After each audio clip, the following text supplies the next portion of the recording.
To open our plenary today, we'd like to welcome the wonderful Marnie Webb, CEO of TechSoup USA. Marnie's joined us all the way from San Francisco to share wisdom and connect with you today. In an era of rapid technological change, Marnie will share some of the challenges facing the sector and how to leverage tools, build stronger collaborations, and rethink our approach to digital transformation to empower communities. And as a human API, our paths may have crossed way back in 2000 when I was in San Francisco, when TechSoup was not yet global.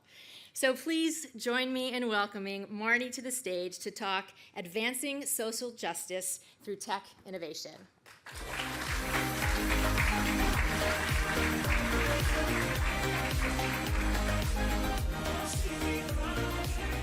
I'm going to stay out in front of the podium. Is that okay?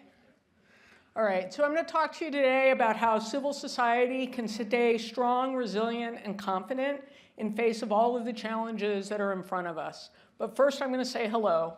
I always forget to do that part. Hello. Thank you. And thank you very much for inviting me here, David. It's wonderful to get a chance to be here in Melbourne and be here for this conference and meet all of you. I'm Marnie Webb. I'm the Chief Executive Officer at TechSoup, and I'm also the CEO of our product development division, Caravan Studios. And in that role, I have the pleasure and opportunity of working with all of these lovely human beings to build civil society organizations in general that are stronger and resilient and connect them to the digital tools and services and support that they need to do their mission. At TechSoup, we know that the people in the nonprofit organizations, all of you, power the mission, and technology can be a superpower for you in helping move forward and do the work that you want to do. And we want to be the people that help you with that. When I come in here today, I have an agenda, and I want to start off by making my agenda and bias really clear.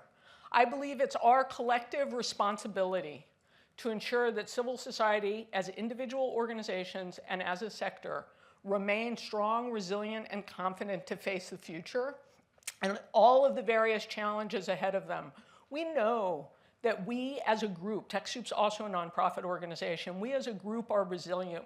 We're figuring out how to work in our communities and provide support, and we're under more and more pressure, both from increased needs and other kinds of pressures that are being visited upon us. And so there are some things that we need to do to make sure that we remain strong and resilient, and that we have confidence as we're serving the people that we serve and trying to create the changes that we'd like to change. Before I get into some of the details, I want to share a little bit of a background.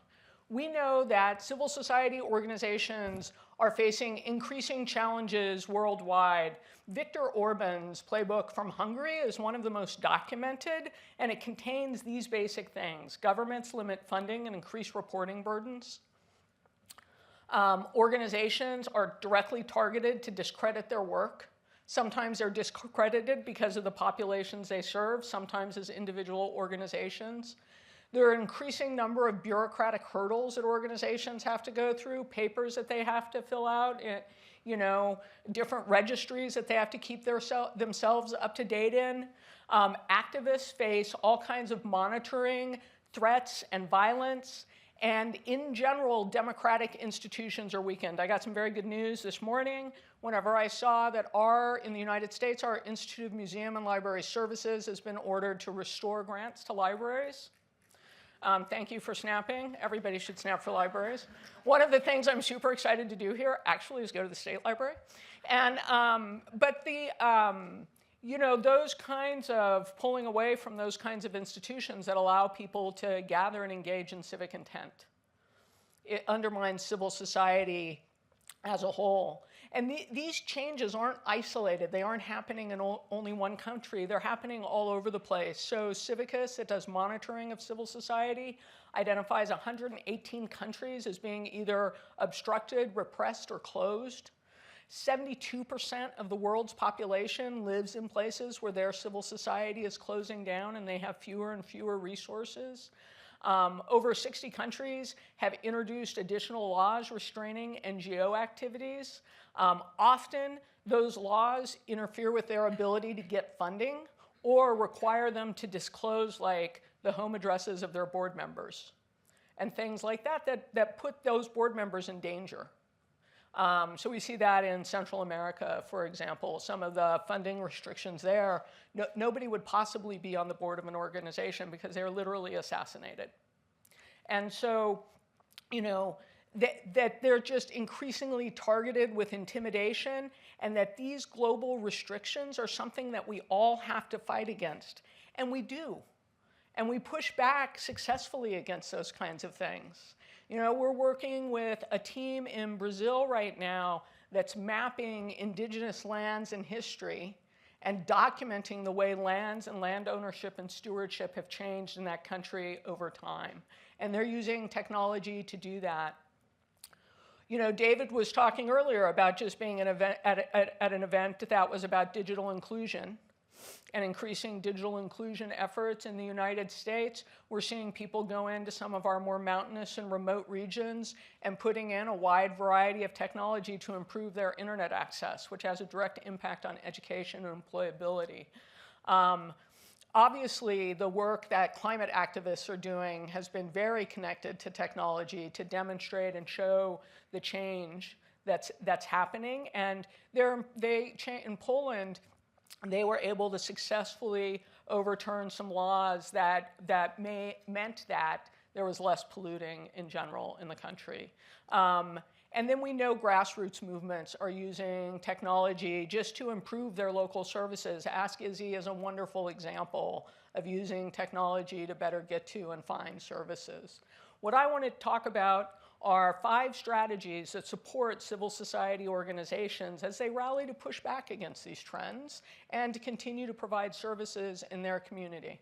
And I've helpfully numbered them so you know exactly where I am in this process. So, first, we have to prioritize security. Civil society organizations are the 4th most attacked sector. If you're talking to Microsoft, if you're talking to the University of California, Berkeley, where I live, 2nd most attacked sector. Those attacks, we often think of ourselves as why would somebody attack us, but we're vectors of attack to other larger institutions. The people that we serve can be targeted, and so it's our job to make sure that our systems are secure. And that's really boring work. It's like flossing. You know you have to do it, nobody really wants to do it, and you don't really think about it until you lose something bad happens, and you're sitting there with your mouth open for like 5 hours, and they're drilling.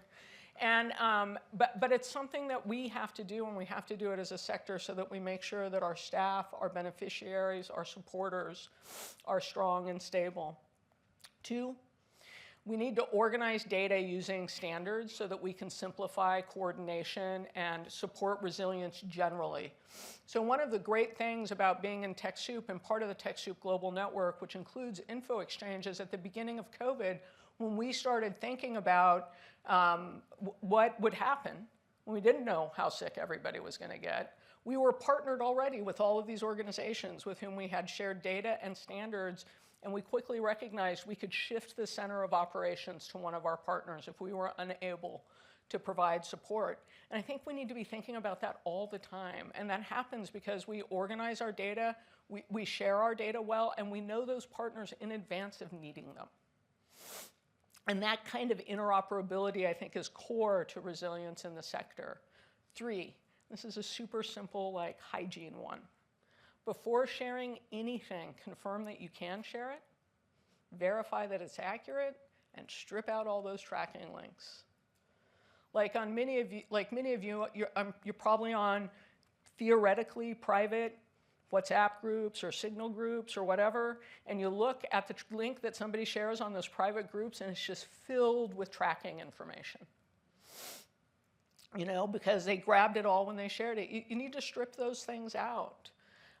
You do need to verify that you can share information and verify the accuracy. So often, we do a lot of work in Central and Eastern Europe around mis and disinformation, and so often we see that civil society organizations are the good-hearted spreaders of bad information. We're seeing that in California and Los Angeles County after the fires there. Organizations were sharing bad information. They were sharing scams to people that had lost their homes, lost their equipment, lost their livelihood.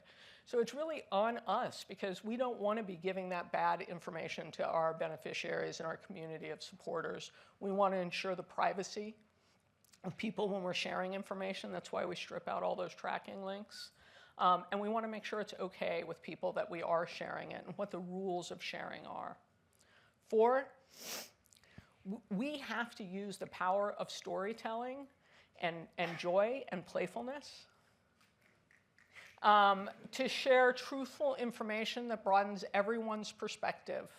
We can't just run around playing whack-a-mole saying that's wrong, it's really like this. We have to put out entertaining, engaging, data-informed stories that help people see the world and the communities that we serve in different ways. The lived experiences of the people we serve are not actually what's in those large language models.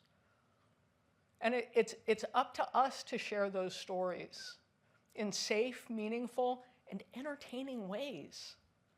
You know, and so that you can get engagement from people and they see hope on the other side of those stories and change on the other side of those stories.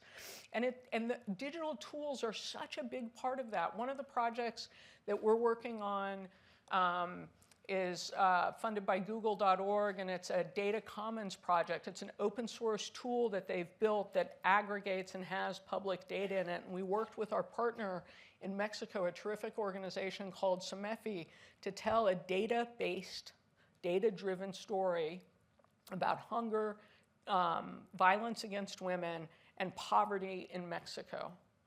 And they pulled in this data and wrapped a narrative around it so that you could see connections across these different issue areas that don't often come together, actually. And I think we need to do more things like that and let the power of those stories help move our communities and provide support. 5, so you know I'm almost done. Collaborate with a diverse set of groups. Go outside of your domain area. You're working in food security, work with people that do education. You provide shelter, work with people that support veterans. You know, go outside of your domain area. Again, all those other things, that you're being secure, that you're organizing your data, that you're sharing truthful information, and you're extending and doing more storytelling, that just gets more powerful when we work with our partners. One of the saddest things, in a time that feels very sad to me in the United States, one of the saddest things is watch organizations start to put their elbows out because they're worried they're going to lose this little plot that they carved out for themselves. And so they're saying, well, we serve domestic violence organizations, but maybe we should stop talking about sexual assault survivors. Or maybe we should stop talking about human trafficking survivors. Because let's hunker down, let's have this bunker mentality that has us focus on our core issue.